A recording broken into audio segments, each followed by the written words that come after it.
You see me and hear me now? Yeah. Okay, I have no idea why that, what happened that time. I don't have any luck with this WebEx thing, I really don't. Uh, so where were we? I think we're just about ready to get started. Okay, terrific. Okay, so we were in the thick of duties of chairperson, I think, as of last time. Yeah, so I think we're up to Article 5A3, duties of chairperson. That's where we're picking up. Okay, so we're picking up from there. So yeah, so first of all, we have some editorial corrections. By the way, hi everybody, good evening. I missed all that part. I just want to throw it off too much. Thank you for being here tonight. So Steve and I talked about some of the minor corrections and everything. So a lot of these are just sort of like cleanup changes. We can go through them. Are there any substantial proposals relating to duties of chairperson that anyone wants to mention at this point in time? Well, I threw in here the duties of the chairperson. I included to provide the chairperson's report at each board meeting. Jonathan pointed out that there's a mention of that somewhere down below, I think, with regard to the agenda. So, maybe it's not necessary. I thought it might be worth including, but, I don't feel that strongly about it. So if folks don't think it's necessary, I don't mind taking it out.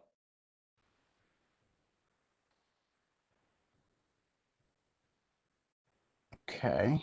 Any other substantial changes that you want to mention? There weren't any. I mean, there were maybe, I don't know, well, I guess we'll before we move on from this section, we'll go through it. I think most things were, just clean up. The only other thing I think I need to flag was there was a mention at the very end that the board, the chairperson and the vice chairpersons shall be ex officio members of each committee except for the nominating committee. So basically I just split that out and made it its own duty for the chairperson, and then down below for the duties of the vice chairperson, spelled that out there just so it's a little neater. But that's basically structural. The only new part was inserting the providing the chairperson's report at each board meeting. Okay, terrific. Any proposals, including from our existing chair, if she would like to change some of her duties in the bylaws while she has a chance to? No, good. Thank you so much. Nothing like being able to write your own job description, right? That's that's a real perk. So are we sticking with that line about to provide the chairperson's report at each board meeting? Or do we want to, because that would be an addition. That's not something that's in the current version. I mean, it is on the agenda that has been, at least for the 5 years, or 6 years I've been on the board, has always been a chairperson's report. And if there is no report, then there's no report. So. I have a feeling that comes from somewhere. That it might be city charter, right? I have a feeling that it comes from somewhere. It's in the agenda section, which is toward the end of the bylaws. So there already is a mention that there has to be a chair's report on every meeting agenda. So that's already there. Yeah. It's not uncommon for any parliamentary law-based assembly to have a chair's report at every meeting. That's so customary. Okay. It almost doesn't require sort of like, it doesn't have to be specified. And so. And it wasn't there to begin with. So again, if it doesn't really sort of merit being there, then maybe we could just dispense with that. I think keep it. It seems relevant to the section. Well, it's an addition, so I'm just saying because we'd be adding it. this is not a removal of something that's there already. This would be adding. Right, it, it so, seems relevant just for there, so I context. think it's a useful addition. So any other thoughts or additions or proposals to the section? Should I go through and read the original version just so, you know, if someone spots something they don't like, you know, we haven't just glossed over it? Yeah, no, I think we should do that. I just wanted to see if anyone had something substantive first. They definitely wanted to propose before we do that so we could kind of lump it all together. But it sounds like there isn't. So that's still true. Then yeah, let's do it. Let's look at the original and then let's look at it with the changes. Okay. So it's duties of chairperson. A, to perform all duties, this is the original, to perform all duties as prescribed in the city charter and any other duties prescribed under law. B, to attend any meetings required by the mayor and the borough president pursuant to the city charter, or to designate a representative or representatives to attend. C, to open regular meetings or other board meetings by taking the chair and calling members to order. D, to announce the business before the board according to the agenda. E, to state and put to a vote all questions or resolutions which are to be moved or necessarily arise in the course of the board's business and announce the result of the vote. F, to interpret and enforce Robert's Rules of Order, except as otherwise provided by the bylaws herein. G, to represent and stand for the board and perform all necessary actions according to the decisions duly made by the board, including communicating with government agencies. H, to authenticate all acts, orders, and proceedings of the board, including the countersigning of all letters, whatever nature, going out from the board, and to be the sole spokesperson for the board in relation to the news media, agencies of government, and the public at large, except as the chairperson shall otherwise specifically authorize. I, to appoint, consult with, suspend, or remove chairpersons of all committees as may be from time to time be deemed necessary for the best performance of the board's functions. The board chairperson and vice chairperson shall be ex officio members of each committee except the nominating committee. So that was the prior version. You want me to read out the where we Proposed stand? revised. At least display it again, yeah. Okay.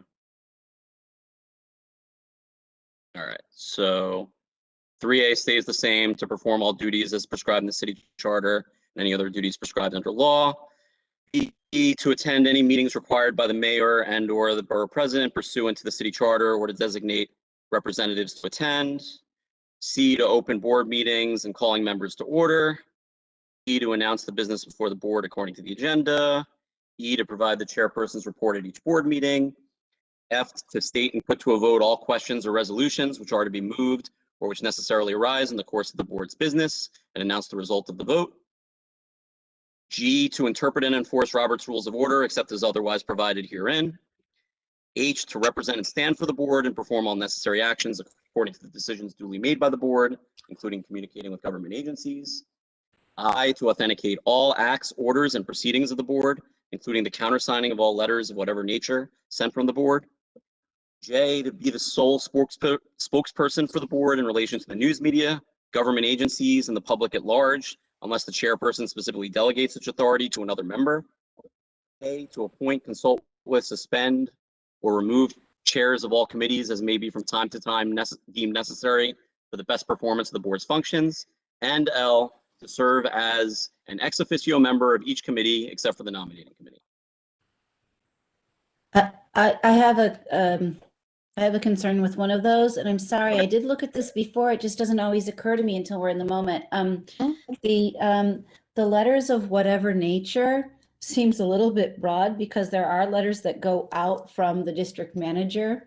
And I'm wondering if either I should appeal to the chairperson on every letter that goes out, or if that wording should be changed to something like letters representing board positions or letters as appropriate.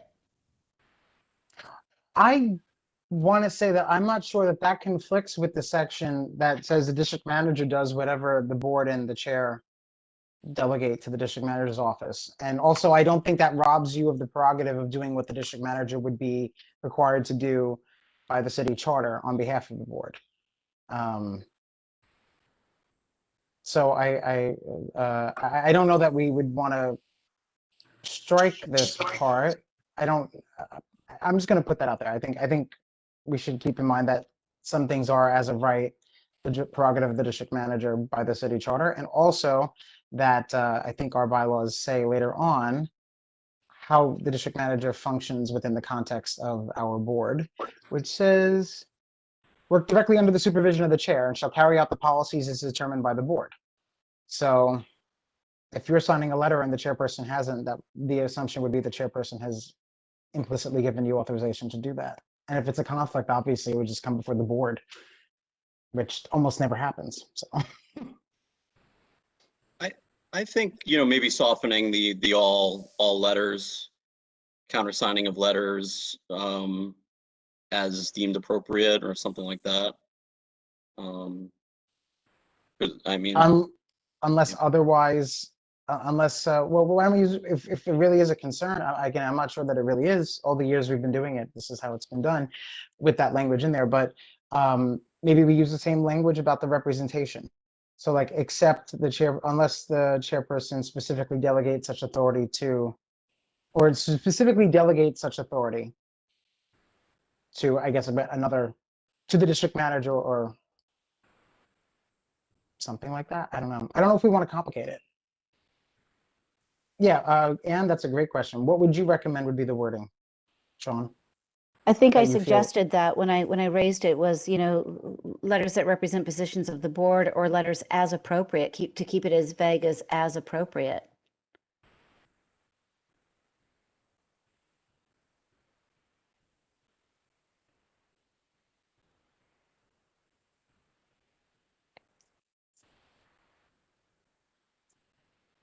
Or I'm keep it thinking. as is. I mean, I honestly try really hard not to think about it in terms of me and how I operate, and think about the like district manager from the world of forms, and I don't know how long I was district manager before I even read the bylaws. I operated on the basis of my predecessor and the training that I got from my predecessor.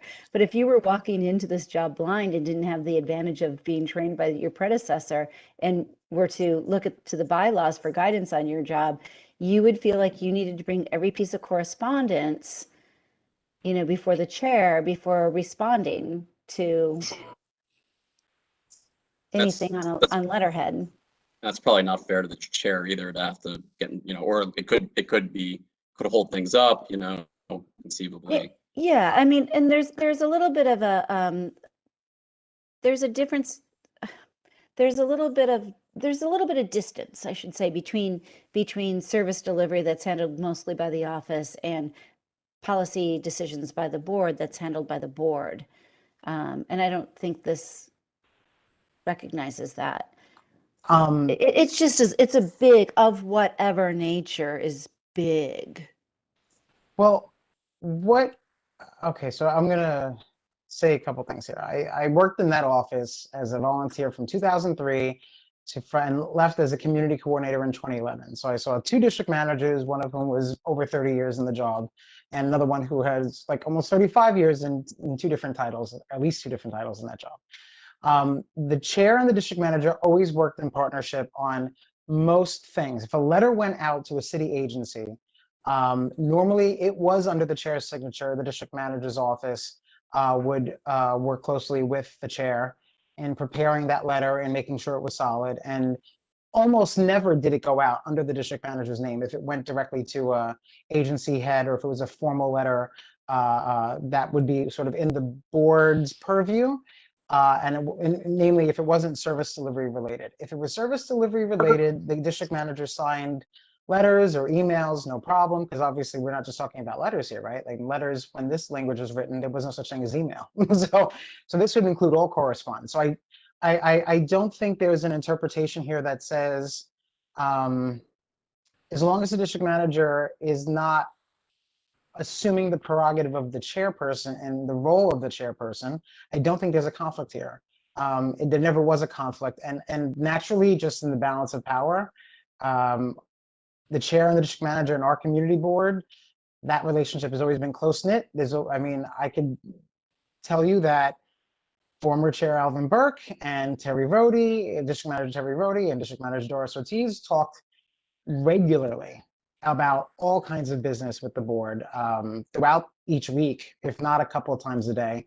And so it was not unusual for that relationship to be close knit. And that's, I think, a key part of how you negotiate running a board, a community board well, is that those two components are very much in sync. Rarely did the conversation extend to regular day-to-day complaints. But on all the other issues, there was very close collaboration, and almost always the letters went out under the name of the chairperson, with the occasion that sometimes it was both when it mattered that it was a district manager and a chairperson signing it. All to say that there has never been a conflict when the relationship was good.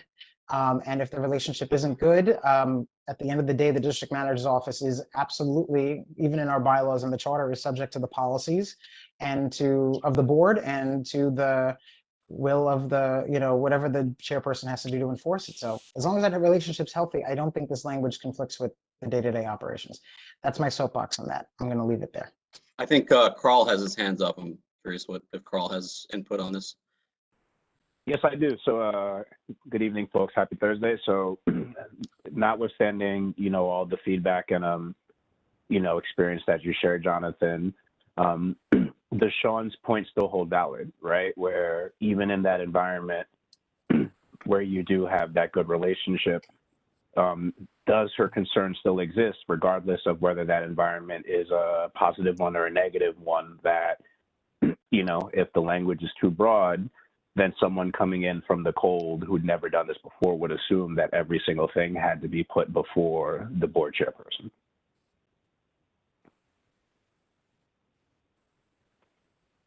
If it is speaking to acts, orders, and proceedings of the board, then I think it would absolutely require coordination with the board chairperson. I think we should look at the limiting factor as acts, orders, and proceedings of the board. I don't think it's meant to entail all correspondence, including on, oh, someone forgot to pick up my garbage today. I don't think that would be a reasonable interpretation of this paragraph, that it would entail all the correspondence coming out of the office or from the board. And I don't think that this is meant to also completely and totally obliterate the district manager as being the head of the executive office of the community board as the charter intends. I don't think that's meant to do that. I don't think that would be the consequence here. And I think there's just a point where common sense and good judgment have to be in play, but that's my experience of it. I don't see it as a threat. This is very standard language for what a chairperson is supposed to do. If you read Robert's Rules of Order, you read a lot of bylaws, the chairperson is supposed to at least be one of the signers of a letter or correspondence or something that speaks to what the board has decided. And I think that's just to make it clear that nobody else can, subvert that prerogative of the chair and do it instead. And clearly, if the district manager is doing it, it would be under the presumption the chairperson has asked the district manager to do so on behalf of the board. I don't think there's a legal problem here, and I don't think there's confusion here, but that's my experience. I just don't know what we would replace it with without getting into details, really deep detail about exactly what the line of demarcation is over who's going to sign what. And at the end of the day, the district manager has to answer the board. So we can't really say the board chairperson, as the head of the board, the elected head of the board, would have an area of concern that they have no say over. I just don't think that that's also appropriate either. And I don't know if we should even get into the weeds of such a discussion as that at this point. Anyway, I hope that answers your question, Carl. I see Glenn and Ann have their hands up, so maybe Glenn and then Ann. Yes, thank you. I'm looking at your G, which is the old F. And are you trying to say that Robert's Rules of Order supersede whatever we write in this document? No, except as otherwise provided herein is meant to. Basically, the chair's role is to interpret and enforce Robert's Rules of Order, and then there's an accept provision, and the except as otherwise provided herein is meant to say, if the bylaws and Robert's Rules of Order are in conflict, the bylaws trump. It's not the cleanest. That's the original. You changed it. Which I just took out by the bylaws, but it's the same meaning, except as otherwise provided herein. but you don't have that under your G. It just Yeah. says enforce Robert's Rules of Order. You took out Oh, everything I'm else. sorry, Glenn. I modified that earlier today. So the current version is what's on screen. I met with Jonathan earlier today, and we discussed this. So So all this apologies. other stuff I have on my other computer, I should ignore because it's all right. In that one, I since modified it. So apologies for that confusion.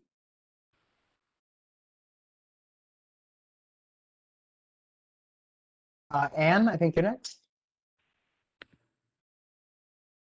Yes, thank you. Glenn, are you done? Yes, I'm sorry. I am done. Okay, Thank yeah, you. I was gonna raise that too because the copy that I read had not been modified, and yet it was read aloud by Steve. Thank you very much for clearing that up. That interpret would remain. So I see it as having been struck. But going back to Sean's point, this is almost along the lines of whatever duties the board, the district manager has must be delegated by whoever the chair is. The chair is going to rotate more frequently. I would like to presume that the office staff is continuous or with further continuity. And it almost strikes me as having a counter signature on a check. So you make what should be understood and addressed later in this document to be the duties of the district manager, to now be opened and touched upon with clarity by that board, by the board chair, right? So I don't see the benefit of all right, so to Jonathan's point earlier, and I agree with part of it, and that is, where are we with, all right, so section I.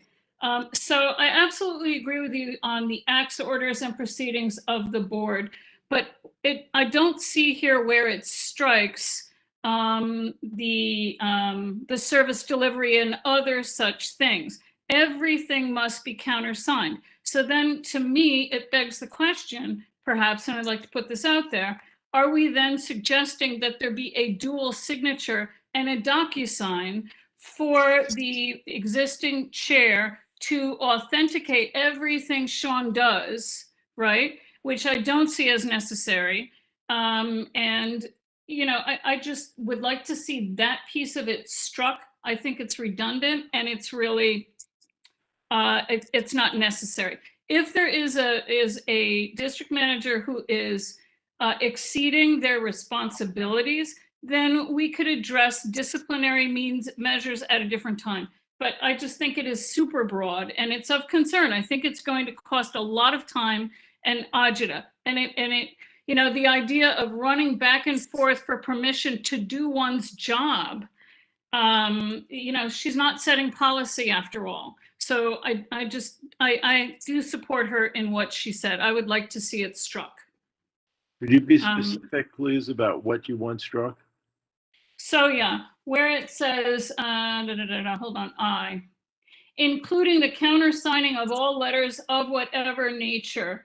So the board's acts, orders, and we deal with the proceedings, right?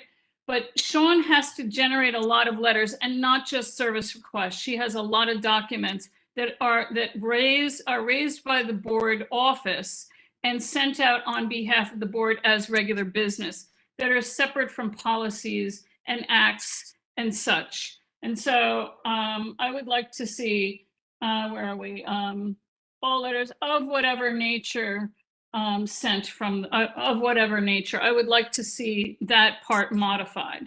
And I'll leave the language to you good folks. But I just think it really is very limiting. Unless Joanne wants to go to, or every board chair wants to have a template and say, these are what I authorize you to do, and I want to be a signer on everything else. All right, I guess that's my concern, is that it imposes a higher level of work on everybody involved. Thank you. I think those points are well taken. Currently, I modified it to the provision to be including the countersigning of correspondence sent from the board. At one point I had where appropriate in the end. I think just taking out No, I think all and that's better, Stephen. That's spot on. I think taking out all and whatever nature going out, like that's just overkill. The other alternative would be to kind of split that part off into its own, like make it, either J or M or whatever, because, just so it's not confused that where it says all acts, orders, and proceedings, that all is carrying over to countersigning correspondence. But hopefully something along these lines is something that we can accept as a compromise that's kind of, we're not saying every single item of correspondence needs to be countersigned. And, we're not saying all, we're not saying whatever nature going out, but we're also not, directly limiting it either. Yeah, What do you I think that's Jonathan? good. Go Steve, ahead, John.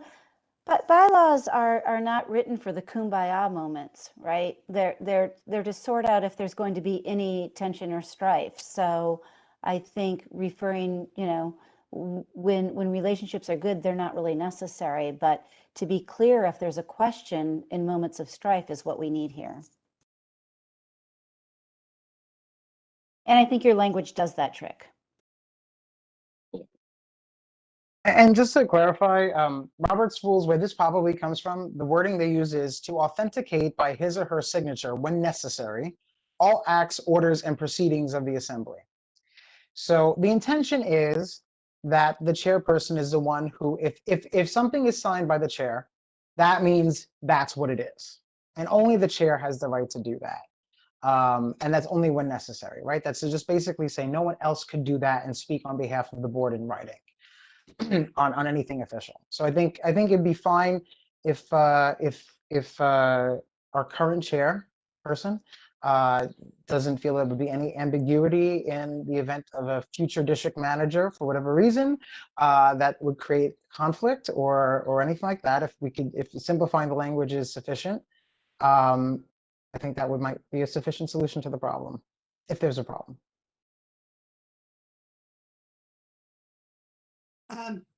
I think, as you previously mentioned, to authenticate all acts, orders, and proceedings of the board is the key to the division of what is service delivery and then the wishes of the board. So I think the way that it is on screen now, the way that Steve has addressed the words all letters is sufficient.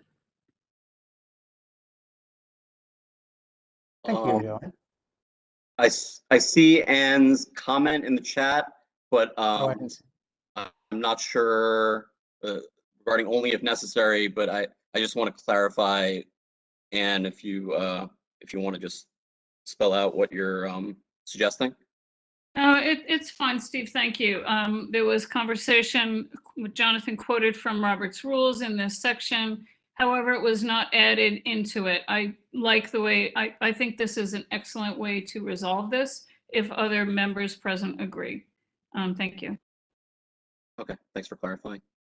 All right, so if there's no other hands, should I read out the proposed version? let's do that. Okay. All right, so the updated I is to authenticate all acts, orders, and proceedings of the board, including the countersigning of correspondence sent from the board. Sound good?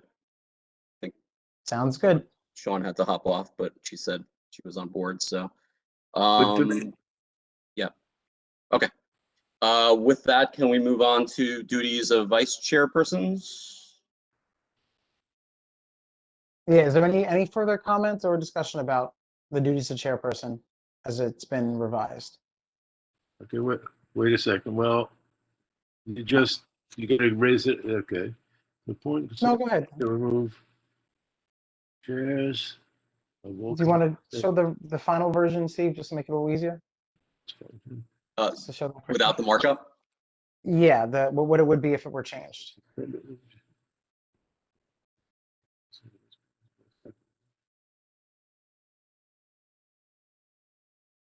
You don't like the part of where it says the board chairperson and vice chairperson shall be ex officio, that part?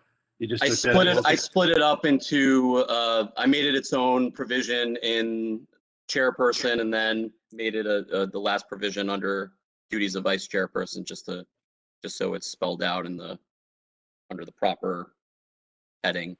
Okay, I see it. All right, thank you. Sure. Okay.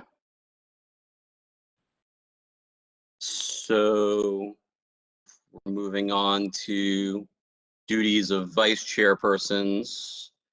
I can read the original, and that is number 4, duties of the vice chairpersons. A, the first vice chairperson shall preside at board meetings in the place of the chairperson when the chairperson is absent. In the absence of the chairperson and first vice chairperson, the second vice chairperson shall preside. And in the absence of the chairperson, first and second vice chairpersons, third vice chairperson shall preside. B, the vice chairperson shall assist the chairperson when necessary and required. They shall perform such duties as assigned by the chairperson. If the chairperson can no longer serve or is unable to serve as chairpersons before the expiration of his or her term, then the first vice chairperson shall succeed the chairperson for the balance of the term of office. All right, so the main modification there is just adding at the end that the vice chairpersons shall serve as ex officio members of each committee except for the nominating committee, and otherwise just very minor cleanup. Anything that anyone wants to raise in this section? There's not much. And I see. Yep. I was just seeing Anne's hand up. I don't know if that's from before though. Nope, it's from now. So I'd just like to truncate A, if there's agreement, to read, the first vice chairperson shall preside at board meetings as chairperson when the chairperson is absent. Just remove the additional language. In the absence of there's the agreement. chairperson? Could we just say like in the absence of the chairperson?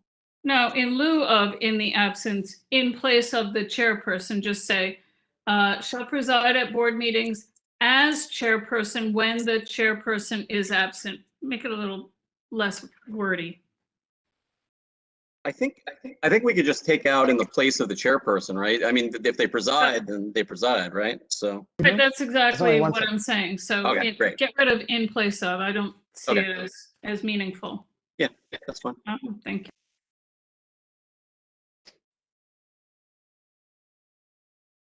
Okay. We could follow that same through.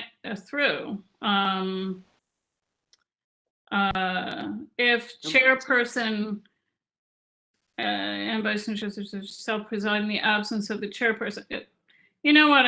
You can leave it. I guess it's fine. It just gets. We're basically it's the rules of succession here. Who will step in. So we may be able to truncate that a little further since it does follow, but. We get the point. Okay.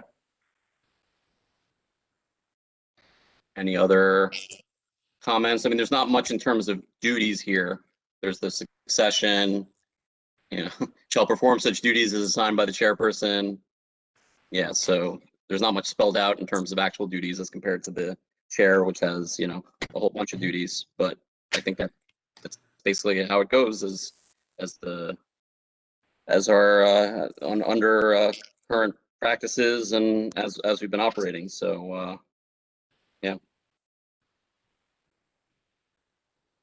Let's see, any other hands up?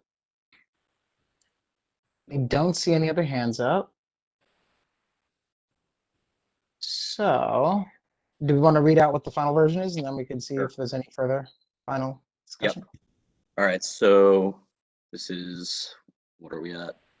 Article 5A4, duties of the vice chairpersons. The first vice chairperson shall preside at board meetings when the chairperson is absent. In the absence of the chairperson and first vice chairperson, the second vice chairperson shall preside.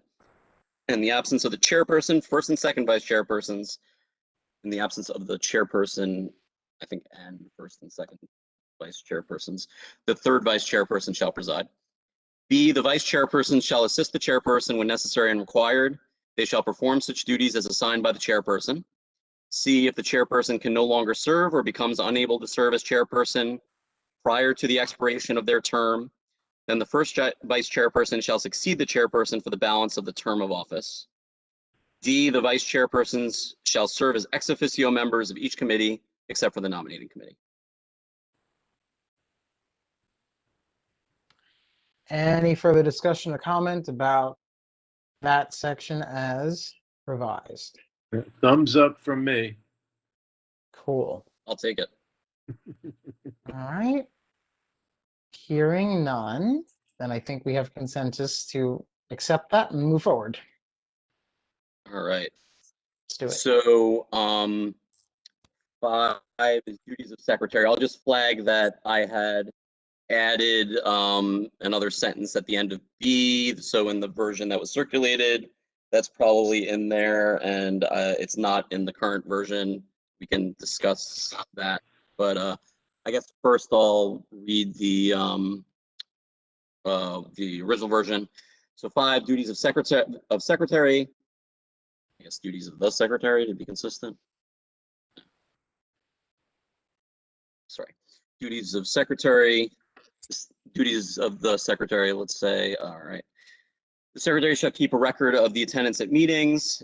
B, if the chairperson and all vice chairpersons are absent from a meeting, then the secretary shall assume the duties of chairperson for the meeting.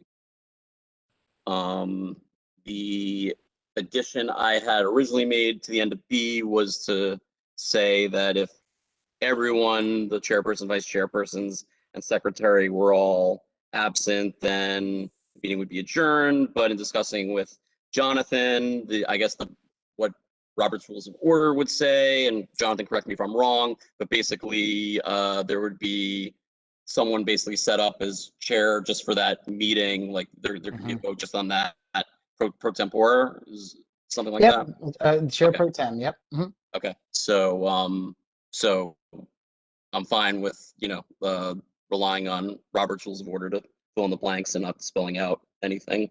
Getting into that scenario, has it's probably never never gonna happened. happen anyway. Right. Yeah, we were talking about earlier. We were saying that's like a designated survivor scenario. So I don't know if you're getting familiar with the show, but I really don't foresee that happening. So. It seems to me if that many people were not there, there would not be a meeting. There wouldn't be a community board anymore. So any further proposals or discussion about the changes?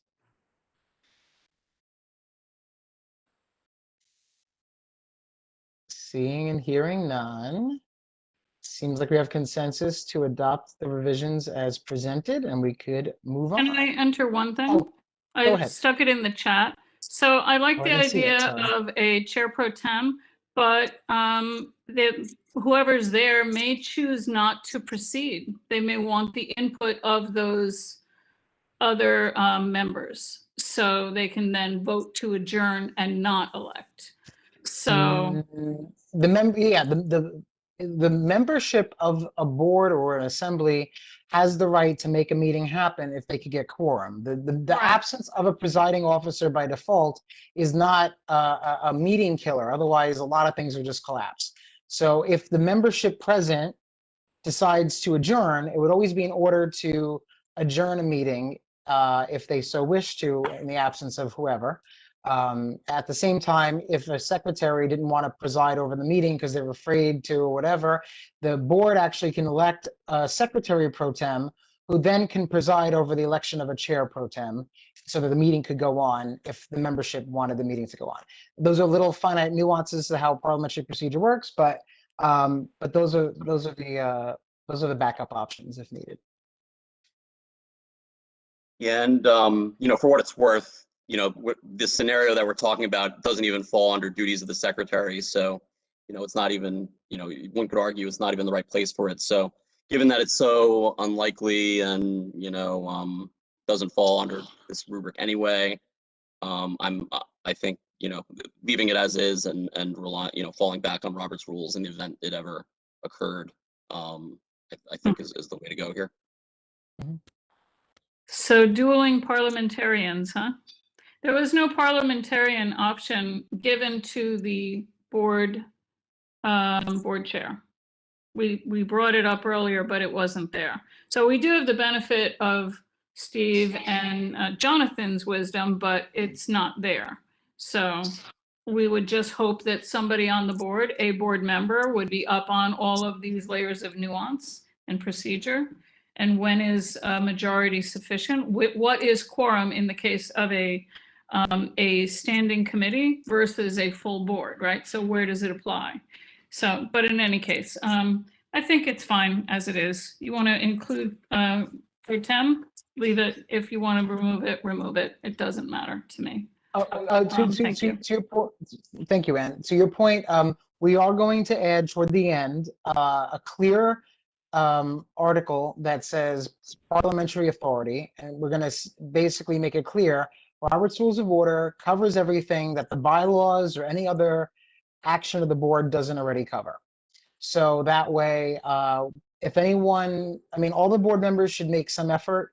If you're on the board, certainly if you're in a leadership position on the board as a chair or a vice chair, should make the effort to be familiar with those rules, to try and enforce them and understand them in good faith. Granted, not everyone has to be a parliamentarian expert to do so, and nor should they have to be to do it, but there should be a good faith effort made. And I think in this particular case, making it really clear that Robert's Rules of Order fills in the gaps or whatever we don't already have a clear statement on from the city charter or bylaws or whatever, I think will be a really important way to help guide that education process for people who come onto the board and serve. Jonathan, I'm just gonna, rapidly text you, if anything comes up during a future meeting, and you can quickly, rather than me actually opening Robert's Rules of Order, I can continue to rely on you and your memory of and understanding of Robert's Rules. I am studying to become a professional registered parliamentarian too. So it's a weird lifelong dream that I have, and I don't understand why, but I really still want to do it. So yeah, I'll welcome those text messages. It'll probably be the highlight of my day. So. Ed Sen in the chat asked, do members at large have specific duties? Under the current bylaws, they do not. So they're not defined as officers, which seems to make sense. Although they are defined as officers. The officers of the board shall be as follows: the chairperson, 3 vice chairpersons, secretary, and 2 members at large. So we define duties for everyone except for the members at large. I think that makes sense, unless if someone feels like we should spell something out for the members at large, or if there needs to be a section for them, but I don't think it's needed. But we're not even up to that. Oh, well, we are. We're kind of leaving the section of their yeah. Well, yeah. Since I assume it sounds like we're basically squared away with duties of secretary. I could read out the changes, but they're very minor. So yeah, as far as I know, there really aren't duties of members at large aside from maybe being like on committees, and that's addressed below. Sitting at the front of the dais. Very often I think historically that's done to increase representation and inclusion without necessarily giving a defined duty. And in some cases, I think customarily, but we never said it, is that a member at large might fill in the absence of one of the other officers at a meeting. So I think we've had instances where either a vice chairperson might have acted as secretary, or a member at large acted as secretary for the moment of that meeting, and that was kind of the presumption that they would fill in any gaps if need be. But that's the sort of what the custom has been. That's a good point, actually. Do we have do the bylaws or Robert's rules, I guess, specify who takes over secretarial the role if the secretary is absent? I know we had a procedure for it, but technically the assembly is to choose a secretary pro tem. However, by virtue of the chair being able to tell to a vice chairperson that they can do whatever duties are necessary, then theoretically, we've kind of allowed it to be the case that the chair could just ask somebody who's on the executive committee to fill a gap for a meeting.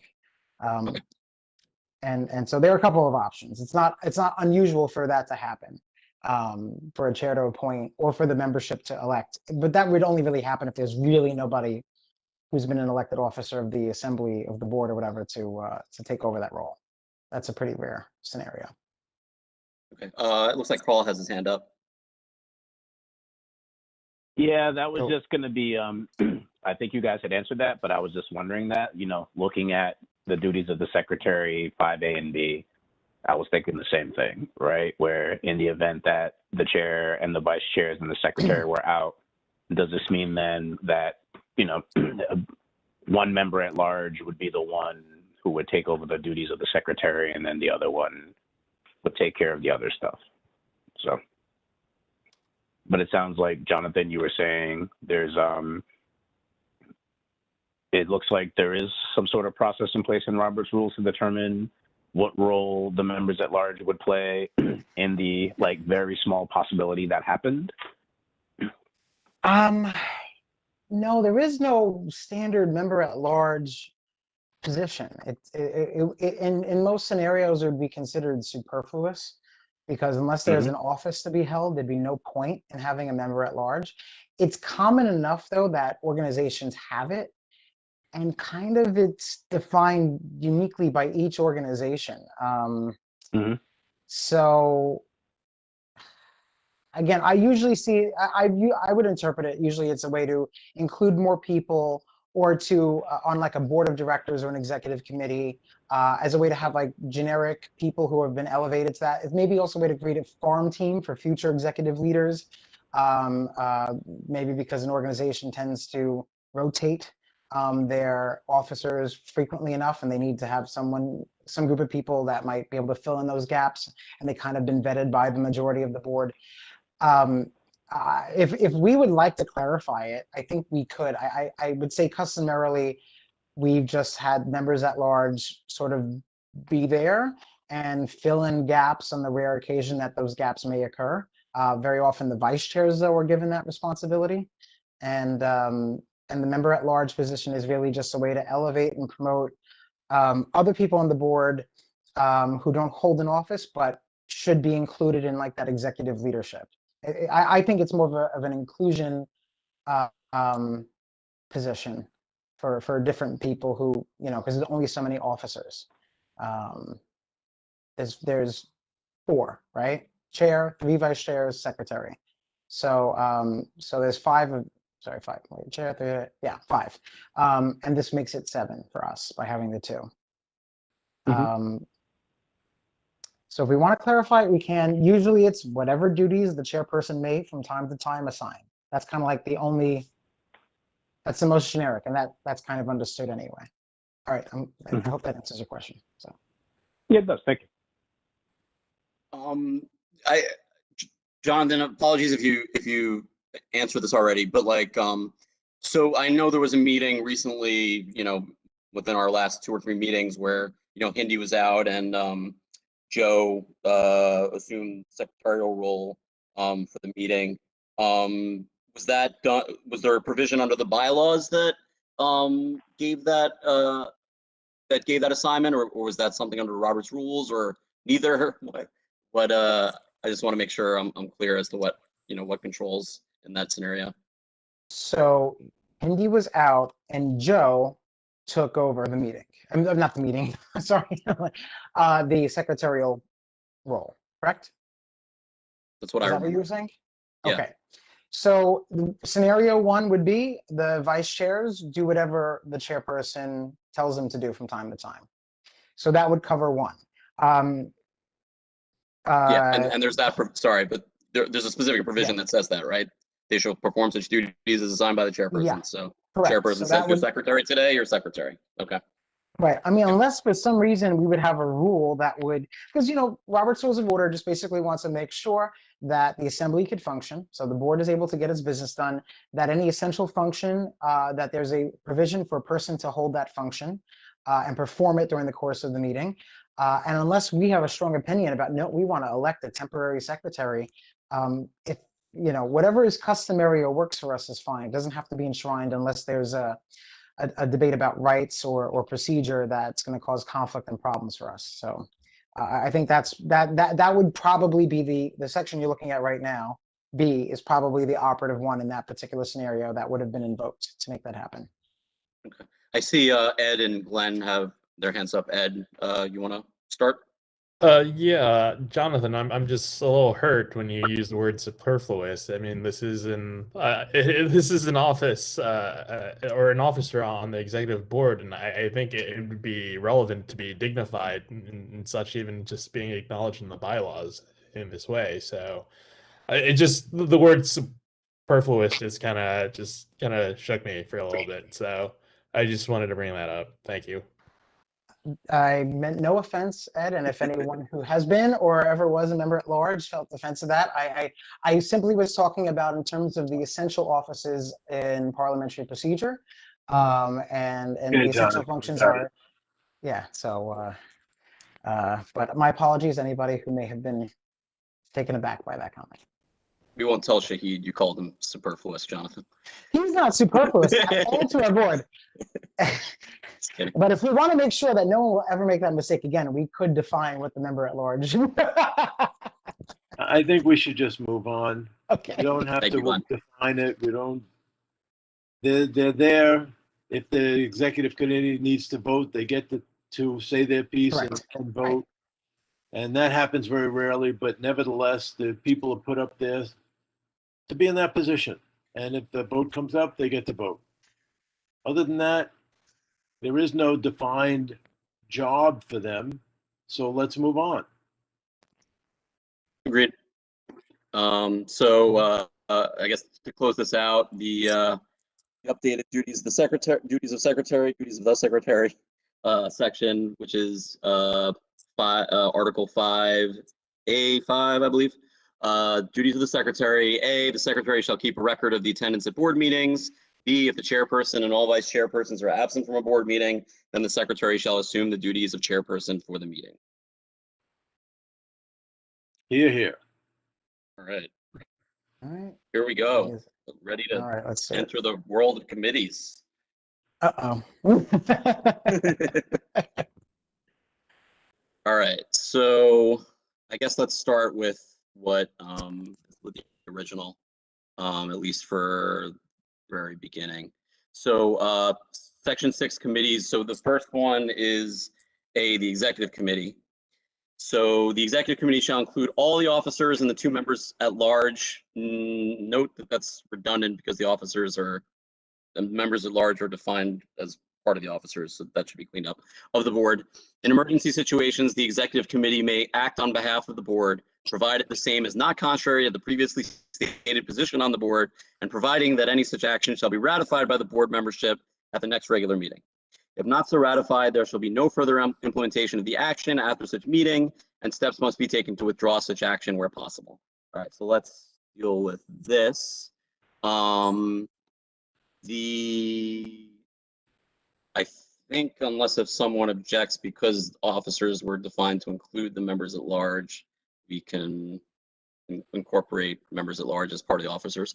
So the executive committee shall include all the officers of the board.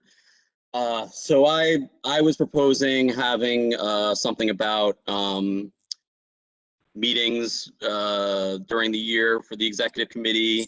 It seems like we've, at least since I've been on the board, the executive committee has held a meeting welcoming new board members. Perhaps that's not officially an executive committee. It's like executive committee and interested board members.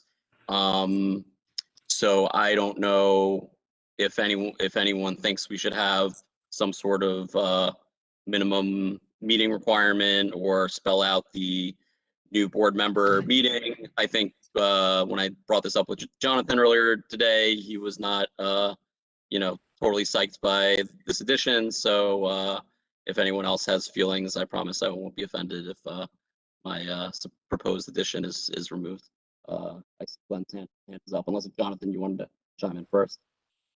What I'd like to do is defer to the chairperson, because the chair would be Okay. implicitly the chair of the executive committee, and the obligation to call that executive committee would also fall under the chairperson, not other committee chairs. So I'd love to hear what her feedback might be on this. Thank you. I missed that Joanne's hand was up. Thanks. No, and I just was going to do that anyway, but okay, that's great that her hand is up too.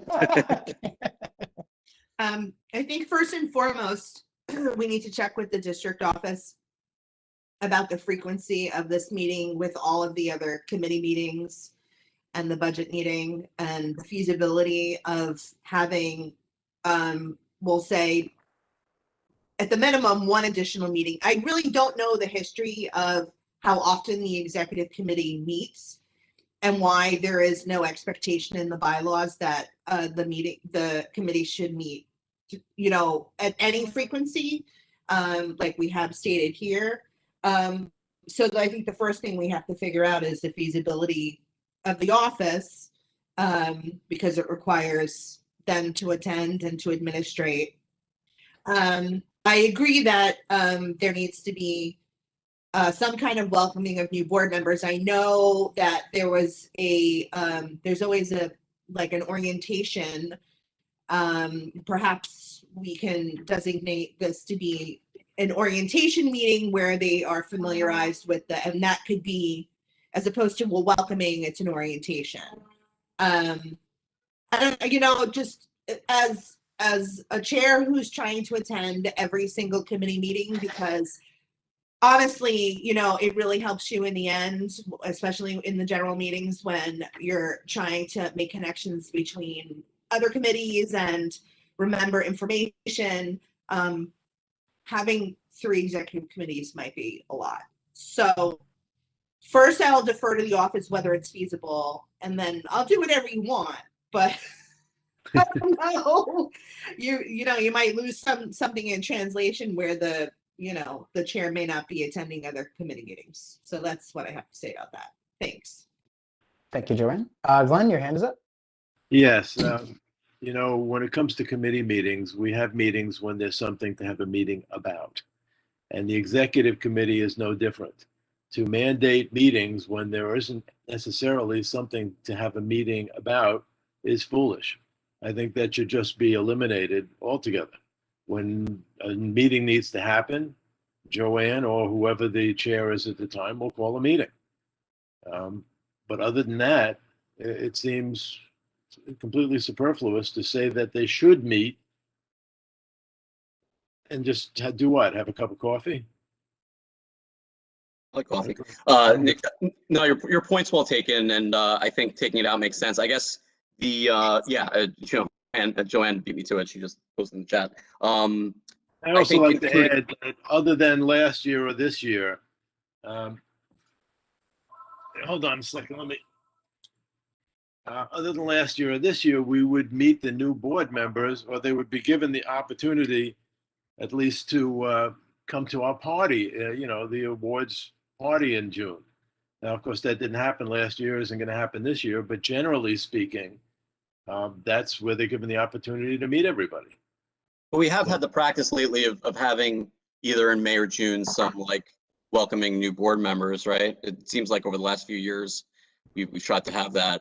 Maybe not last year, but I think that's what Glenn was referring to. The meeting new board members happened at the reception, but the orientation, I think we would typically do one, and I don't know if this precedes me or not, Jonathan, I'll defer to you, but typically in the fall, I thought it was important for board members to get a district specific orientation, because they get an overview by Borough Hall when they're sworn in, you all might remember.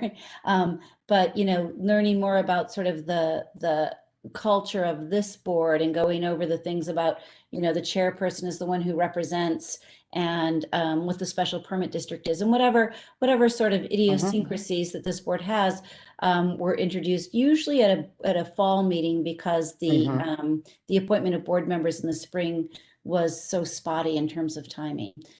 So I think that is the thing, to me, that's what's resonating in this conversation as perhaps useful to incorporate into the bylaws, is this, you know, tutorial or orientation specifically to CB 14 for new board members at some point in the year. Okay, but I guess, you know, in that case, it doesn't belong here, so we'll figure out. Well, I'll make a note somewhere and we'll figure out where, you know, it's worth mentioning orientation. If I may, on this point, I see Glenn and Joanne's hands are up. I'm not sure if that's from No, before. sorry, that's from before. Okay. Okay. So, quick context: the executive committee never really has met on routine business. The only provision about the actual duty of the executive committee, other than to make a decision in an emergency case for the board in between meetings, is to coordinate on the monthly meeting agenda. That's the only other thing that's referenced somewhere closer to the monthly meeting agenda section of the bylaws later on. Most of the time, the executive committee meeting was the catch-all committee. So anything that didn't fall under the purview of an existing committee would fall under the executive committee. And that's why for so many years, we would have executive committee and interested member meetings. It almost functioned like a committee of the whole on demand. It always met on the call of the chair. There was never a regular schedule for an executive committee meeting ever, not at least since I've been around, and probably not for a very long time before that. And the orientation that I think Alvin started in collaboration with Sean when he was chair, that's relatively new. That I think started under you, because we didn't do that. We didn't do that prior, and I think that was just because we had such a turnover of board members who really were new to the community overall, and it became very clear that it was essential to have a CB14 specific orientation and sort of Q&A session for new members, because there was such a lack of familiarity with customs and precedents of how Community Board 14 and certain peculiarities to Community District 14 that a lot of residents over the years prior had just, you know, gotten used to and been very involved civically, were already familiar with. So, but that was always done at the call of the chair. So, Sean, go ahead. Just the recent context is the use of the executive committee has been for topics that don't fall neatly into a particular committee, such as the one we're doing later this month with a little tutorial on ranked voting, or it's been on issues that kind of fall where you could maybe have a joint committee meeting, but the overlap isn't super clear, and so it's sort of an ombudsman's committee. Or when something could have been a public hearing, but maybe we didn't want to amplify it to the extent of a public hearing, so it became executive committee. Those are kind of the tools I use, or how executive committee becomes a tool for those. Yeah, and that's helpful. I think part of my rationale for proposing the addition was it seemed like, you know, we were defining the executive committee and not really giving it much of a, like, not spelling out what the committee was for, aside from this in emergency situations provision. So I think that's why I just wanted to put something of substance there. That was kind of what prompted it. So, but you know, we can take the, you know, if it ain't broke, don't fix it attitude and just move on, because, you know, given that it's kind of amorphous what the executive committee does, maybe, you know, keeping it amorphous in the bylaws is the way to go. Anyway, so I'm happy to move on to the in emergency situations provision, unless if anyone feels strongly otherwise. I see Glenn's hand up again, and I think Sean, your hand is up from before, right? So. Yeah, no, I'm moving on. In Okay. emergency situations where the executive committee deems it necessary, redundant. In emergency situations, the executive committee may act on behalf of the board. The only reason I just, you know, without that qualifier, I just, you know, it was like who is deciding what the emergency is. So I just wanted to, you know, make it clear that it's the executive committee that, you know, is making this decision. Determining that it's an emergency. because they have to meet first. And so if they're meeting, that means the chair or the district manager have determined that there is some type of emergency situation and notifying the executive committees. So the executive committee can't pre-meet to decide to meet. So it's just redundant. In emergency situations, whoever is going to determine its emergency situation then calls the executive committee together and they act on behalf of the board. All right, that's what it was before, so that's fine with me. So again, to clarify the role of an executive committee, it's usually to handle business outside of regular meetings.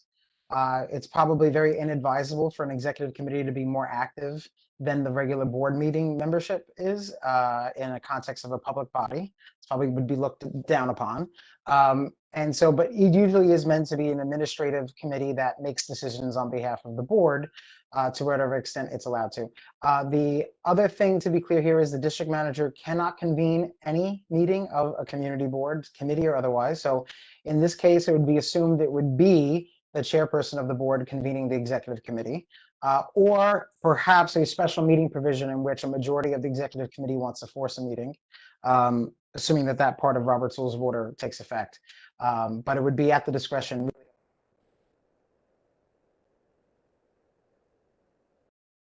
I can't hear you, Jonathan. We just lost you, Jonathan. Yeah, your audio went out. Can you hear me now or no? Yeah. Okay, good. So just to clarify that the executive committee really only does have one function, which is to make decisions outside of the full membership meetings that it has. So that's the, just to clarify what the role is by default in parliamentary procedure.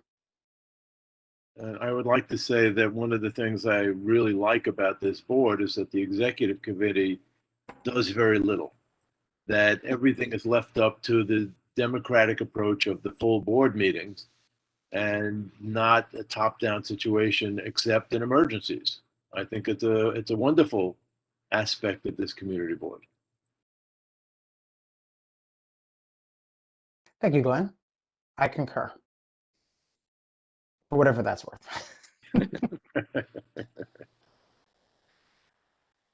Any further comments about the executive committee section as amended? Anne, I see your hand is up. Yes, thank you. I just wanted to clarify, are we removing the redundant where the executive committee deems it necessary, the executive committee, are we removing that clause and having it read as Glenn suggested? Yeah. I'm just not clear on that language. Yeah, I took that out and reverted to the way it was, so. Based on Glenn's suggestion. Thank you. Sure. All right, should I read the current version then? Yeah, let's do that and see if there's anything else. Okay. So section 6, thing B. All right, I don't know why it's doing that, but section 6 committees. A, the executive committee shall include all of the officers of the board. In emergency situations, the executive committee may act on behalf of the board if not contrary to any previously stated position of the board, and provided that any such action shall be ratified by the board membership at the next regular meeting. If not so ratified, there shall be no further implementation of the action after such meeting, and steps must be taken to withdraw such action where possible. All right. Any further discussion or comments? Anne, I see your hand is up, but that might be from before. So let us know. Great. Okay.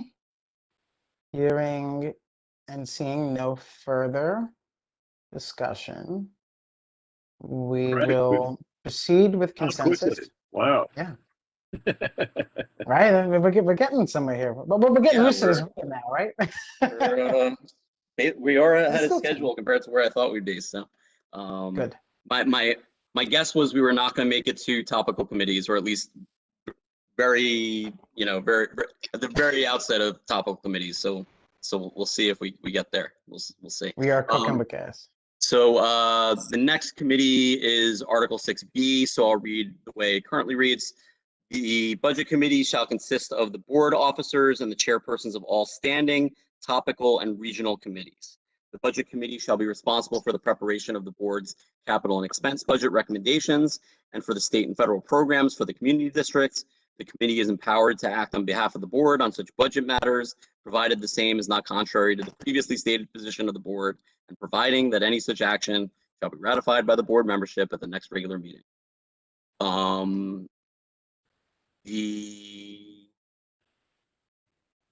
I guess get to regional committees shortly. I think I had a thought that maybe having a budget committee was overkill. Jonathan talked me out of that thought earlier today, because the budget is an important issue, and it's just this weird conglomeration of chairs of all these other committees and officers. But and it's the way, at least in my experience, has been that when we have this budget committee meeting, a lot of board members are interested in weighing in and seeing like what's been prepared and weighing in on what budget proposals we're making. So those meetings are well attended. So even if it's a lot of different officers and chairs and what have you, I mean, makes sense. It's an important thing for everyone to weigh in on. So I guess that's other than that, basically just minor cleanup and eliminating some redundancy. And Jonathan, I know you were talking a little bit about your thoughts on the budget committee earlier. I don't know if you wanted to add anything. I mean, if everyone is content to leave it as is, I don't think I have to get on my soapbox about the importance of our board leadership weighing in on budget priorities each year, and how our board's processes should really, I think, be aligned toward making the most informed decision and getting the most support for those budget priorities. But if we're good with leaving that section as is with the minor changes, then I think we're all on the same page, and I can not say anything further on it. I think Anne has her hand up. Okay.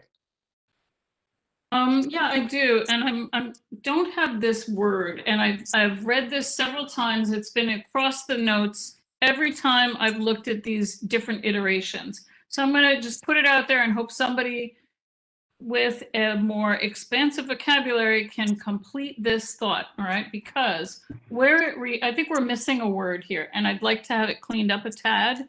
So under section B, where it says, end of line 2, right? So the budget committee shall be responsible for preparation of the board's capital expense budget, great, budget recommendations, and for the state and federal programs for the community district. For the what? For securing them, for filing on behalf of grants. What are we doing relative? What is the connection word there? There's something that we're doing for the state and federal programs for the district, but what is it? I just don't see it as a completed sentence. I think it could be a little better clarified, perhaps. Yeah. Thank you. Thank you, Anne. That bothered me too, and I wasn't sure if we wanted to just sort of tease this out or not. I think at some point maybe the community boards weighed in on the community development block grants, and that might be a really old provision that no longer applies because we have the neighborhood advisory boards instead. I don't know how old that would be. I'm not sure if that's exactly what that means, but that's what I think that's coming from.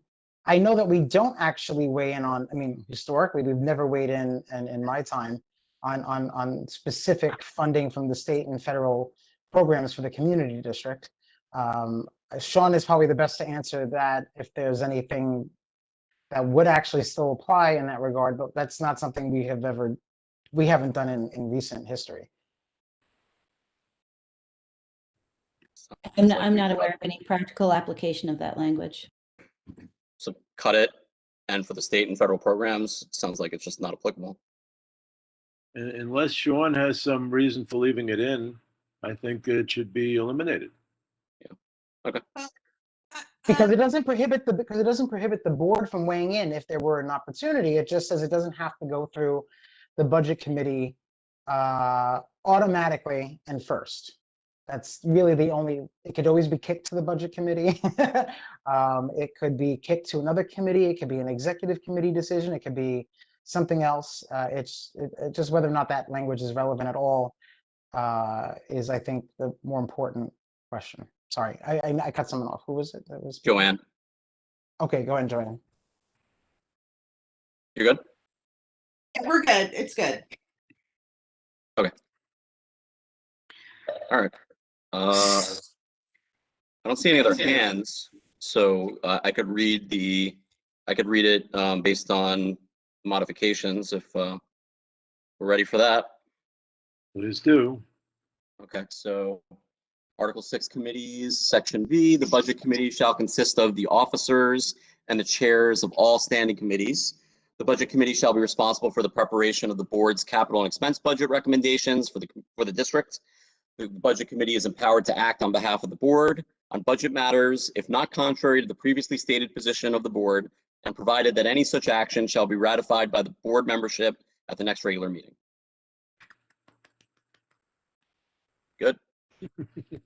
All right. On to 6C then, the board standing committees. All right, so starting with regional. So regional committees shall be responsible for general planning and analysis and review functions within their geographic areas. The regional committees will be as follows. Regional Committee 1 is the northern border of the district to Long Island Railroad, western border to Ocean Avenue. Second committee is northern border to Long Island Railroad, Ocean Avenue to eastern border. Third, Long Island Railroad to southern border, western border to Ocean Avenue. Fourth, Long Island Railroad to southern border, Ocean Avenue to eastern border. So I guess two things that I would want to start with.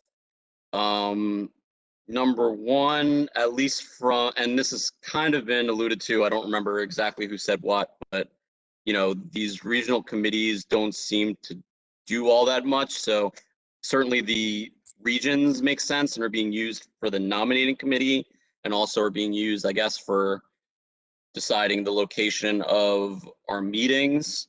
So, certainly we should, I think keeping the regions makes sense, but I don't, just the regional committees don't seem to be very operative.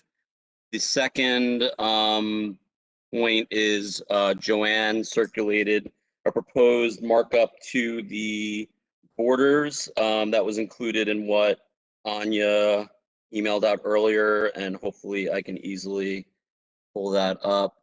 So we have the map as well as the placement of where I think Joanne basically drop pins where board membership lives within the district. So so the map is here, assuming folks can see that. And the modifications in writing, and for one, moving up the, changing the, going from the northern border, instead of going down to Long Island Railroad, it goes down to Ditmas Avenue. For number 2, I think stays as is. 3, instead of going from Long Island Railroad to southern border, it goes from Ditmas Avenue to Long Island Railroad. And 4, instead of going from Ocean Avenue to the eastern border, it's western border to eastern border. So basically 4 is the area south of the Long Island Railroad.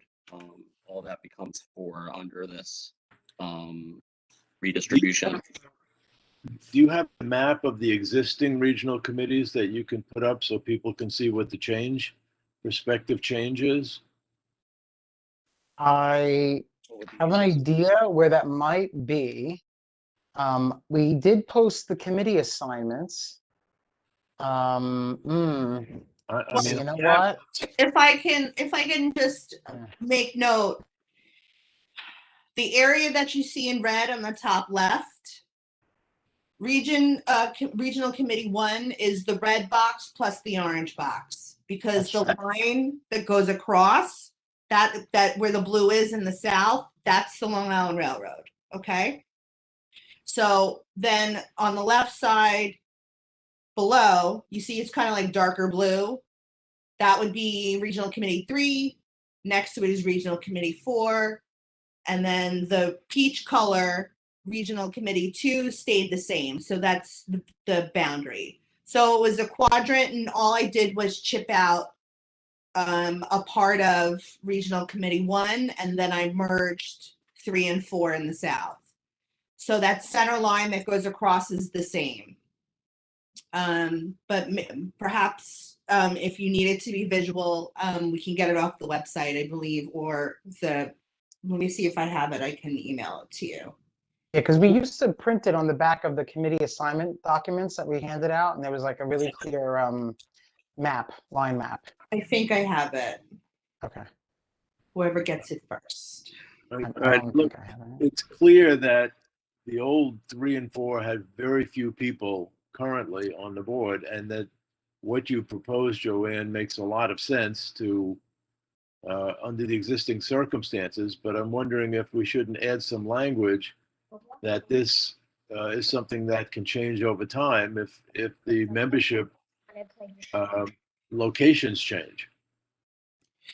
Right. So, if the bylaws were revised in 2015 and this is 2021, it makes sense that about every 5 years, the regional committee boundary should be reassessed, due to change in membership, especially because of term limits. So I'm in agreement if you wanted to add,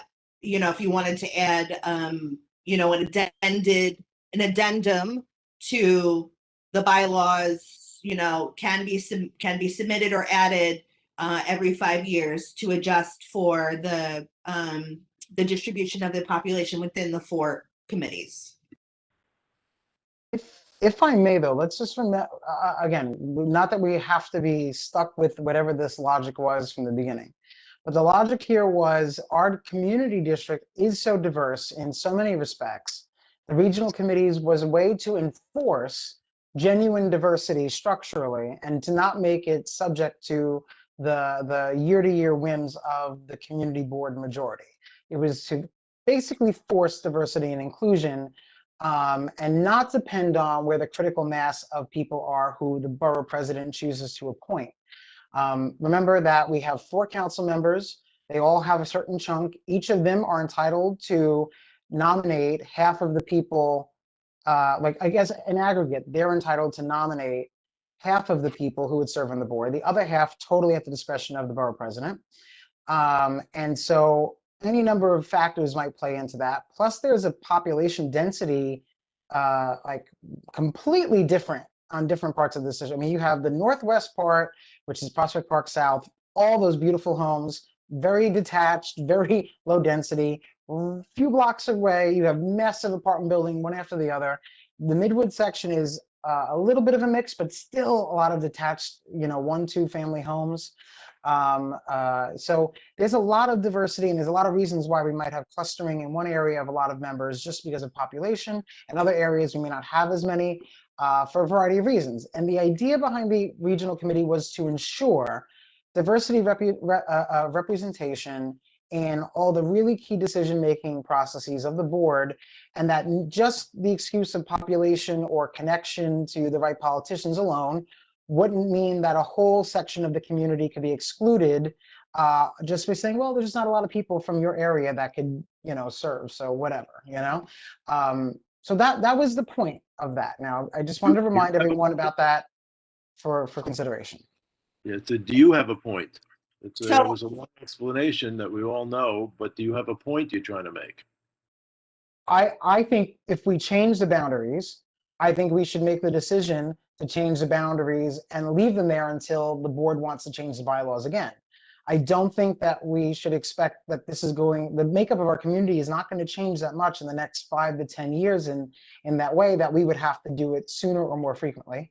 And I think that being mindful of what the community looks like now and using the regional committee structure to definitely update guaranteed inclusion of certain communities in our processes with what they are now, and making sure that no one could be excluded just by the excuse of saying, well, there's only 5 people from your area, or whatever. We have enough people here and they all know each other, so they'll be the ones to make the decision on who to nominate for board office.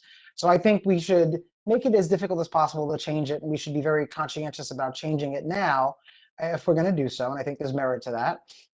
And basically say, yeah, it needs another bylaws revision at whatever point the board thinks there needs to be another bylaw revision to fix this. That's what my point is in that. I mean, I'm neutral.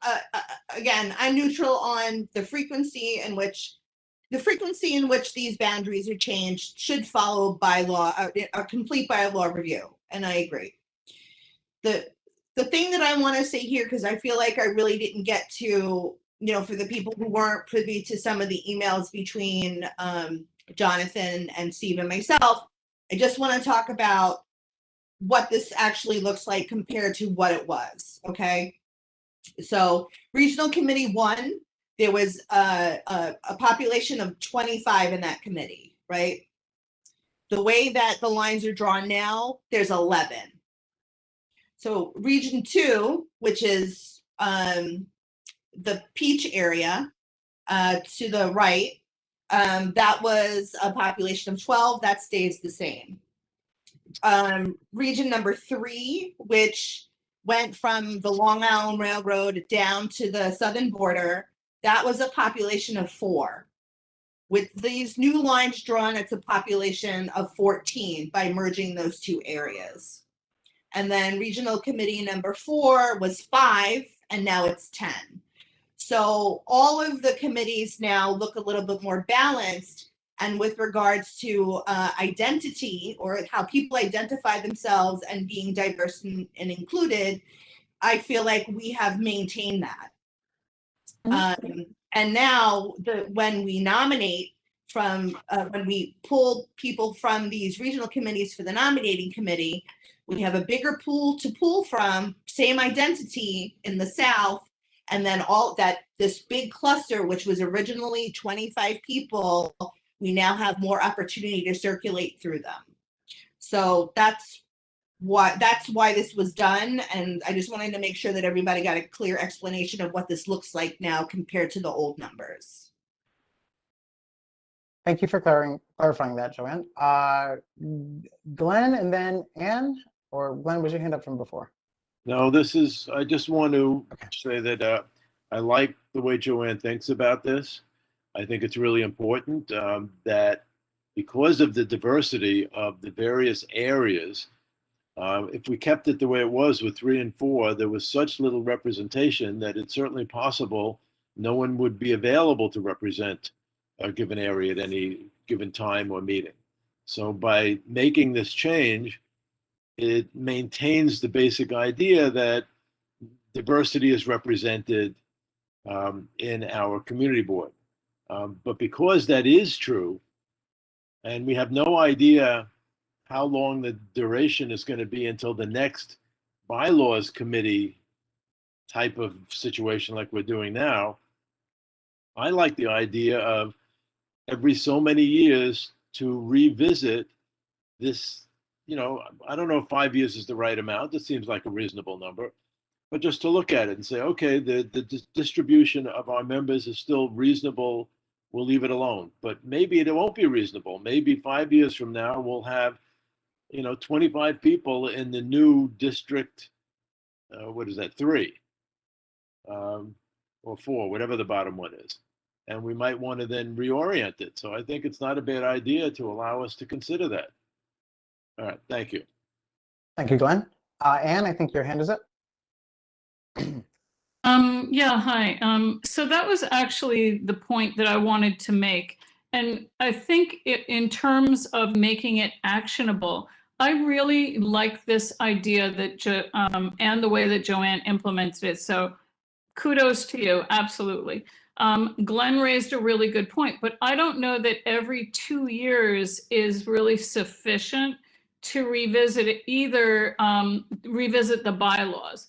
But is it possible to, as this is, if this is approved, in the general board meeting, when we look to ratify this document, to have this one section be required to be reviewed, perhaps by the executive committee. It could be done under their aegis, but to have them review the distribution across these districts and align them accordingly, so that it's not heavily weighted in one area at the expense of another. So I think that may be a compromise that we could consider, because we do receive new members regularly at certain times of the year. So that could be, we could revisit this and foist it on the executive committee, who after all are the officers. It's just a thought. Again, if members like that. Thank you very much. Thank you, Ann. Steve, go ahead. Yeah, so a few things. I guess first regarding this idea of revisiting the borders. I think what might make sense is, having a provision maybe towards the end.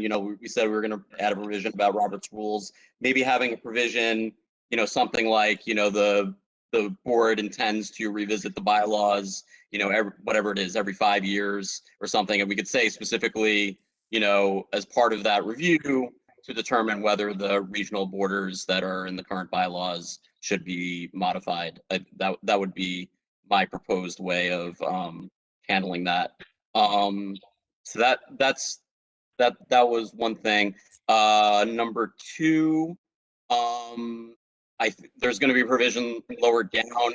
The whole thing about, we have to have meetings in, certain locations and others. We just have to be mindful the way this moves things around if we're going forward with this, to just, make sure when we get there, are we still, going to have one meeting south of Long Island Railroad and one north, or should we move that around?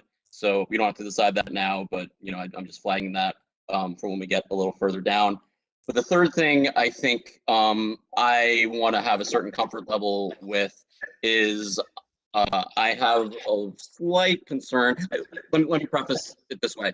I think if we were starting from scratch, I think Joanne's suggestion would be totally sensible, and I would be like totally gung-ho, and I'm pretty much there now also. The only hang up I have is by essentially taking the south of Long Island Railroad section and taking that from two regional committees to one.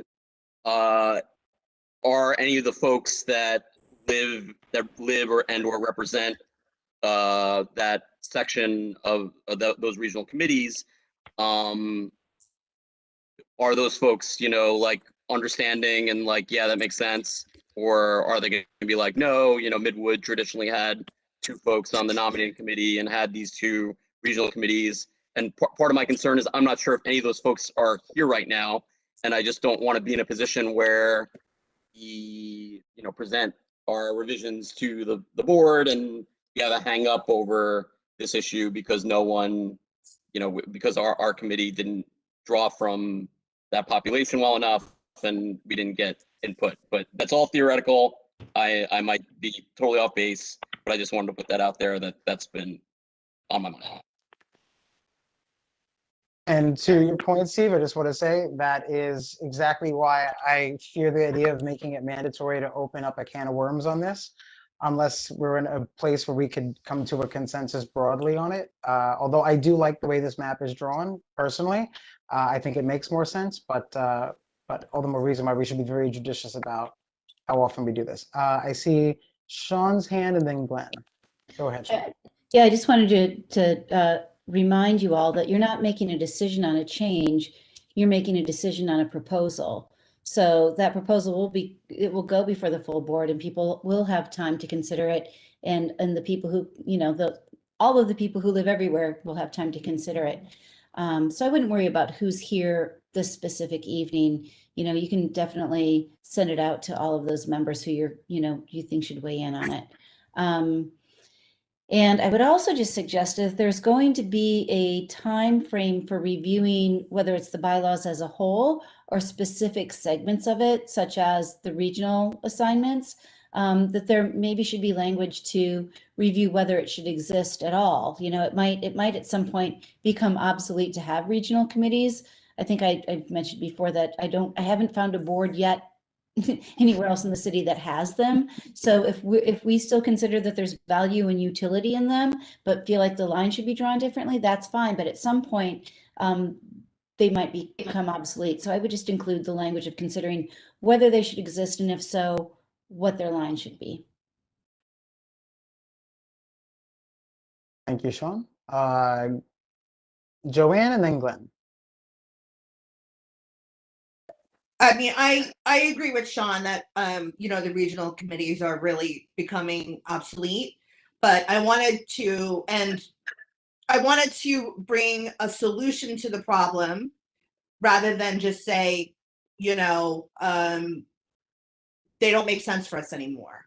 So this basically, I feel, is the first step in solving the problem that the regional committees pose when they try to solve the problem of identification and diversity. So this is the solution that I'm posing as opposed to eliminating them. Thank you, Joanne. Glenn and then Anne. I do kind of like the regional committees when it comes to the nominating committee, which is the primary time that it's used. Although it is possible something will come up where there'll become a different reason for the regional committee to come together or to act. But I just like to say that I do come out in favor of regional committees for the time being. Because we are such a diverse board, it does require that the nominating committee be somewhat diverse. But I just would like to say the idea of therefore revisiting this every, let's say 5 years, which was the number that was floated, I like, but I don't like the idea of tying it to revisiting of the bylaws. Revisiting the bylaws is a really big deal. As you can see, we've had a lot of meetings and we're not finished.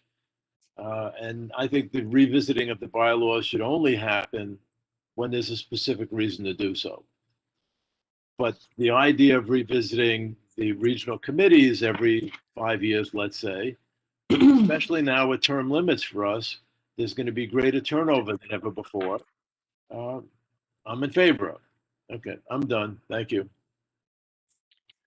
Thank you, Glenn. Anne, go ahead.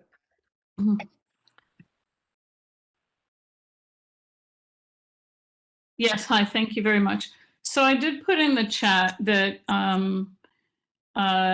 given that the board members have no ability to select, or we can suggest to a representative to invite or to appoint certain individuals, but we have no actual control over what these districts are, because we don't know who will be appointed to the board, either, well, through Borough Hall, but whether it's through one of our several city council members or through the borough office directly through the Borough Hall president. So I think that, I mean, 5 years with term limits, you know, it doesn't sound unreasonable to me to look at it a little bit more often. I absolutely agree with Glenn that it doesn't have to, and I tried to make this point earlier, so forgive me, it's been a long day over here.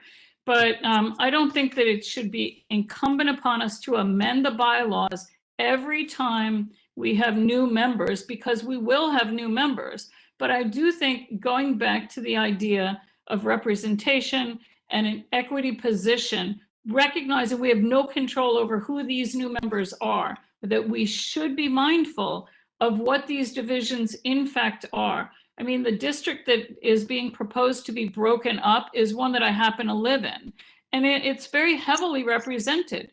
That's fine for members over here, but what does it do for members in other areas?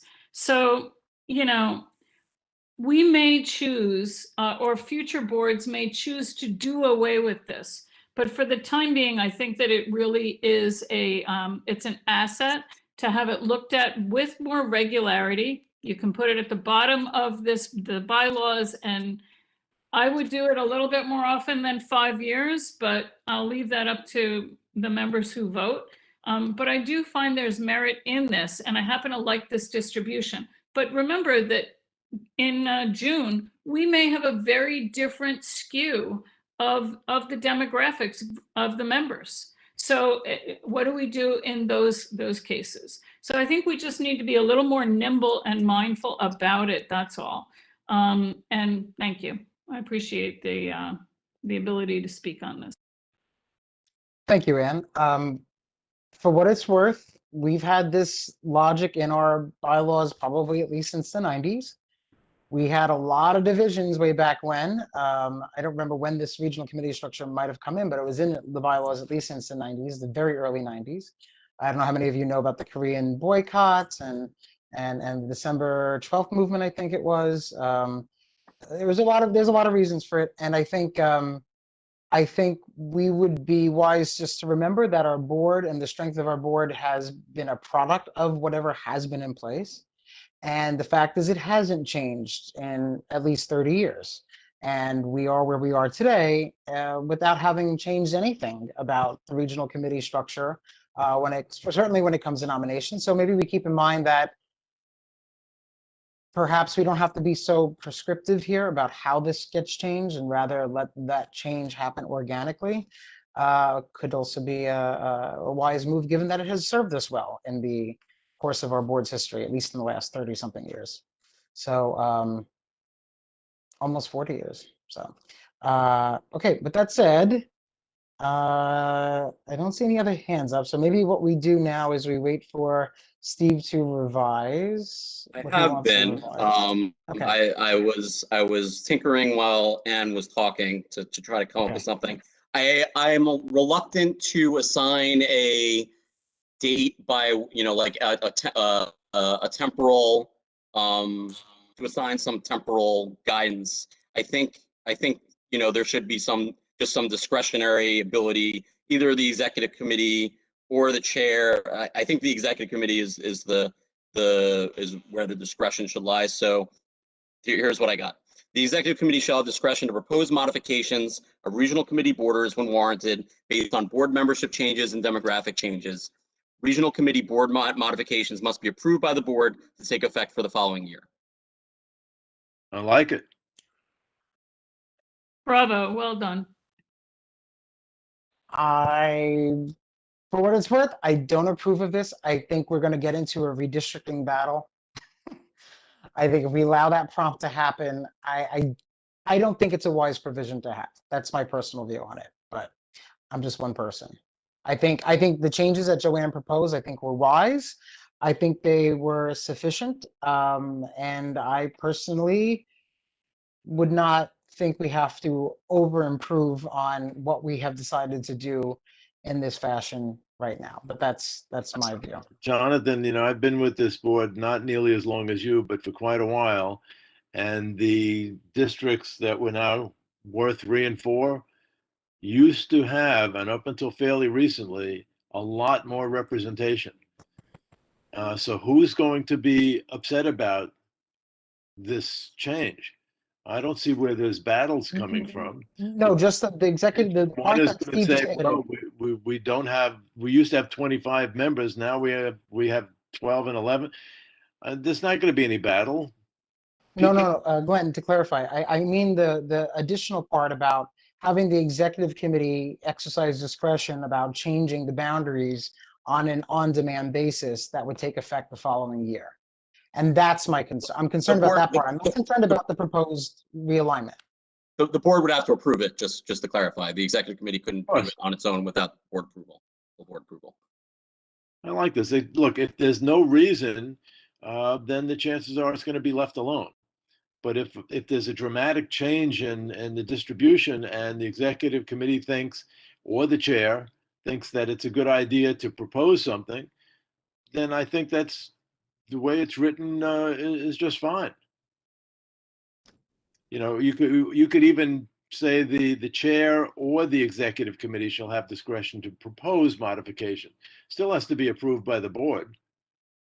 I mean, but then anyone can introduce a bylaws amendment that specifically realigns the regional Not a committee. bylaws amendment. No, This no, but is I'm saying it could basically- happen. Not. But that's what I'm saying is that any board member right now could walk into a regular board meeting and at some point during the meeting say, I am proposing to introduce an amendment to the bylaws to do X, Y, and Z. If it is seconded, then it would follow whatever our bylaws amendment process is. That it's perfectly within, we don't, as far as I recall, we don't have to have a bylaws committee in order to produce any kind of amendment or change. Let me just double check that. But anyway, my point ultimately is that there's already a default mechanism to do this. And yeah, it says, yeah, these bylaws may be amended by a majority vote of the members of the board after at least 10 days calendar notice, written notice to the membership of the board setting forth the proposed amendments. That would imply that anyone could introduce an amendment to change this if there's a real need to. So again, I just caution, I want to throw a caution the idea that if there is division on our board, this could be the thing that eats up a lot of our board's energy in realigning those regional committees for purposes other than legitimate ones. And I'm only saying this not because of our board, but because I think a lot of us have seen what other boards have gone through. And when there's serious division, this could become a whole nomination and political leadership of the board fight to change those boundaries because they think they're unfair. I think it should be very difficult for someone to get the idea of changing it. And I think we should only change it if it has merit to change it. But that's my piece. I'm done saying anything. The rest is up to you. Jonathan, you just said that anyone can propose anything at any time at any meeting, which means that it is always very easy for anyone who wants to create division to do so. So whether we put something in or not doesn't change what you just said. It has no bearing on it because the fact is, you're right. Anyone at any meeting can do anything. So this. No. But Glenn, it is different. Someone would have to say, I want to amend the bylaws. It won't just be someone in the executive committee prompting a realignment and putting it before the board. It's a very different flow. Yes, And exactly. That's where it has nothing to do with this. Okay. We are putting forth what yeah. we think is reasonable. And every step of this, absolutely every change we've made, anyone could come up at our next meeting and say, I want to propose a change in the bylaws because I don't like this or that. That's always the case. All right, it's 8:24. I think I don't want to rush finalizing this section. We'll start with this when we come back. Sean did mention in the comments asking city planning to review for equitable apportionment. So maybe that's something we could mention as well as either something an alternative to what the language I proposed, or maybe integrating that somehow. But I did, just for in advance of next meeting, I did want to preview the issue of topical committees, because in the document I sent out, I know we were focused on the map changes that Joanne proposed, but just so we have something to think about going into the next meeting, Joanne also proposed modifications to the topical committees. So I just wanted to preview that, just so we're thinking in advance of the next meeting how the topical committees might change. I think the main change I think worth discussing is Joanne suggested a housing and land use committee. Although special permits and zoning change applications will still be heard at public hearing. So obviously there are a lot of other community boards that do have housing and land use. So that's something to think about. And then Joanne also proposed merging transportation and community environment, although education, libraries, and cultural affairs would become education, libraries, cultural, and economic development. So I think some of what is currently in community environment would be part of economic development, and not all of community environment would come into transportation and community environment. So I just wanted to flag Joanne's proposal, and that was included in the email that was circulated before, and obviously before the next meeting I'll make sure that's circulated again. And we have 4 minutes left, so I don't know if anyone just wants to I don't know if Joanne wants to quickly speak before we wrap, or if anyone wants to just, say anything about the committees, that doesn't take too long, just to, get some thoughts in our heads before we meet again. Steve, I do, if it's okay. Yeah, go for it. Just quickly to say that I think that the conversation about regional committees and then changes to the committee structure in general is a healthy discussion. I think especially anytime we're doing something that's unique to our board, such as having regional committees, being thoughtful about it, about why we're doing it and how we want to do it going forward is really useful and valuable. So I appreciate the conversation and all of the hard thinking people have put into it. And if I might, with the changes to the topical committees, I have no particular feelings one way or the other about it, but because the changes are rather wide sweeping, just the words on the page don't do it. We need to hear from the people who are suggesting this, their rationale for it. So just reading through it doesn't tell me anything. I'd like to know why each of these changes is made, and then I can decide whether I like the idea or not. So just Right. having this written out doesn't help me. Right. So, I mean, that was my intention. So when we start again and we get to this section at our next meeting, I will tell you all of my thought processes, I promise. Thank you. And if anyone, in advance, takes a look at this and has other ideas in terms of how to modify the committees, or if, anyone feels strongly, no, this one shouldn't be changed at all, feel free to, circulate an email to that effect, send it to Sean and Anya and or Jonathan and I, and, we can, I think this is the, we've obviously had a lot of discussion, but I think this is, one of the real, sections where, it's unclear, what the ultimate decision is going to be. And, we have a lot of potential ways we could go here. So I think there should be interesting discussion, and I think, we should give it a little thought. Ed just asked if there's a limit to a number of topical committees. I do not believe so. I think, wanted to make, yeah. Well, Yeah. I guess there would be some formal limitation within reason for Sean and Anya's purposes. Just a practical capacity reason. I would like to say 100 committees, as long as they don't have to each meet 3 times a year. yes, there is an argument for having one committee that does everything so that the staff don't have to show up too often. But no, I'm joking. This is really important. I try to come to every committee meeting because you never know where something important is about to happen. And this is where those things happen, is in these committees. So the committees are extremely important. And it may be that changing the way we handle the committees would be valuable. I'm looking forward to that discussion. Thank you. Quickly, before we go, because there's 1 minute left, I want to say 2 things. I want to say May 13th, and I want to say May 19th. May 13th is beginning the Lunch and Learn, and May 19th is, what is it, Jonathan? Our youth conference, our virtual youth conference. Yeah. So keep in touch with those events. They're on our website, and they're both very exciting. Thanks. And Anne asked that I send the final version of the revised bylaws before the meeting, so I will endeavor to do so to avoid confusion. Apologies for some of the changes that happened after the fact, but yes, I will. There's a tension between trying to send it out, a few days in advance, or give everyone a chance to look at it, and reserve myself some time to make last minute modifications. But I understand where you're coming from, Anne, and I don't want there to be unnecessary confusion. So your point is well taken. I will keep that in mind for next time. So with that, I think we can close out. Yep. Move to adjourn. Seconded. Right. Oh, Thank you, everybody. This Sure. motion seconded. Have a good Sean, one, could you stay a everyone. minute, please? Sure.